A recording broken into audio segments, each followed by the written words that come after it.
logic. Whether you know it or not, your mind is employing logic every second of every day. When you make a decision, whether it's at school or work or at home, your brain is constantly performing complex deductions and analysis. Let's look at the most basic of those methods. So we start out with a simple premise. The premise is a fact that will help us to prove our argument. In this case, our first premise is Bob is a duck. That statement may or may not be true, but it supports our conclusion, so we're going to go with it for now. Our second premise in this case is all ducks like bubblegum. Again, the statement may or may not be true. We'll get to that in a second. Finally, we make our conclusion. In this case, it's Bob is a duck, therefore he likes bubblegum. The conclusion takes the premises and converts them into an inference. In other words, the premises are the evidence, and the conclusion is the deduction. But what if we don't accept this argument? Well, how do you evaluate a conclusion?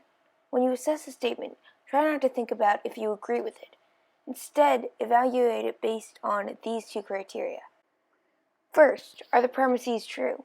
In this case, we're asking, is Bob a duck?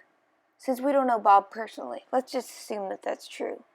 But the second premise, that all ducks like bubblegum, is that right? I don't know about your experience, but in mine, not all ducks like bubblegum.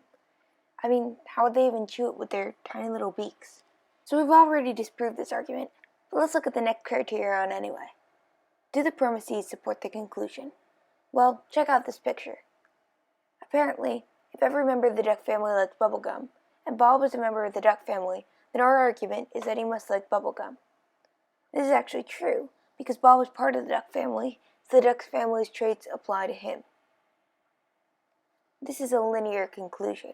It's fairly simple, but your brain makes more difficult decisions than this all the time, and instantaneously.